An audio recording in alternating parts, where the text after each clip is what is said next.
गुस्से में योगी बोले, माफिया मतलब राष्ट्रीय अपराधी, पहले पोस्टर छपवाओ फिर बुलडोजर ले जाओ। आगरा, बरेली, गोरखपुर, गाजियाबाद, सहारनपुर, मेरठ और गौतम बुद्ध नगर जैसे 22 जिलों के एसपी योगी की तारीफ पाने को बेताब बैठे थे। तभी सीएम योगी अपनी कुर्सी पर आकर बैठे और आते ही पहला सवाल पूछा, आपको बुलडोजर ले जाने से किसने रोका था? अब जो अधिकारी योगी को छापेमारी की कहानियां सुनाना चाह रहे थे, उनके मुंह से एक शब्द नहीं निकला। डीजीपी तो योगी का ये रूप देखकर सन्न नहीं रह गए। उसके बाद योगी ने आगे कहा, माफिया यानी राष्ट्रीय अपराधी, उसके ठिकानों पर सिर्फ छापा मारने से काम नहीं चलेगा, आप बुलडोजर लेकर जाओ। अगर कोई रोके तो हमें बताओ और फिर भी दिक्कत हो तो सरगना को पकड़कर जेल में बंद कर दो। ये आदेश आज से ही पूरे प्रदेश में लागू कर दो। चाहे वह ड्रग के कारोबारी हो, जहरीली शराब के कारोबारी हो या कोई भी इस प्रकार के अनैतिक और अवैध गतिविधि में लिप्त, जो अपनी पूरी युवा पीढ़ी के खिलाफ एक षड्यंत्र कर रहे हो, ये अपने आप में एक राष्ट्रीय अपराध है। इस युवा पीढ़ी के भविष्य के लिए हमें किसी माफिया और किसी भी ऐसे अपराधी को कोई छूट नहीं देनी चाहिए जो युवा पीढ़ी के भविष्य के साथ खिलवाड़ कर रहा है। योगी का ये रौद्र रूप 21 अगस्त की रात यूपी के 22 जिलों के हुक्का बार में हुई छापेमारी के बाद था। आधी रात को पुलिस प्रदेश के उन 342 हुक्का बारों पर पहुंची थी जो अवैध रूप से चल रहे थे।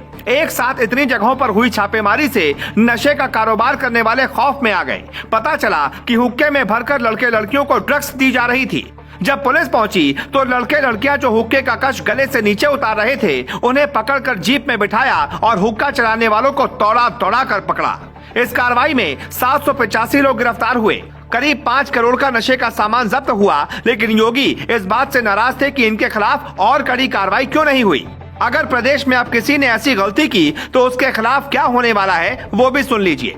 युवाओं को किसी ने नशे की ओर धकेला तो बुलडोजर चलेगा, वो राष्ट्रीय अपराधी घोषित होगा। बीते साल यूपी में 9 महीने में 11 बड़े शराब कांड हुए, 170 लोग मरे। इसीलिए योगी सख्त हैं। नेपाल और बांग्लादेश से वहां नशे की तस्करी होती है। कई युवा भी ऐसी तस्करी में शामिल हैं। अगर किसी ने अब ऐसा किया तो उसका घर गिरेगा, वो जेल में सड़ेगा और जिंदगी तबाह होगी।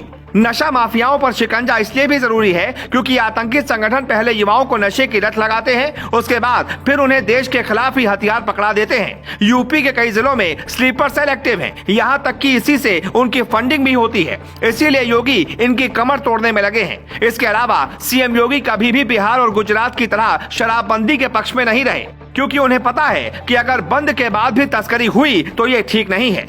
ऊपर से सरकार के राजस्व का नुकसान अलग होता है, लेकिन वो हमेशा इस बात के खिलाफ है कि नशा करके कोई शोहदा किसी लड़की को छेड़े या फिर नशा करके वो अपने माँ बाप को परेशान करे, परिवार को बर्बाद करे। इसीलिए ऐसे शहजादों पर सख्ती के लिए पहले एंटी रोमियो स्क्वाड बनवाया गया, उसके बाद महिला पुलिस को कॉलेज के बाहर सादी वर्दी में उतारा गया और अब नशा माफियाओं पर शिकंजा कस रहे हैं ताकि बहन बेटियां सुरक्षित रह सकें। Bureau report.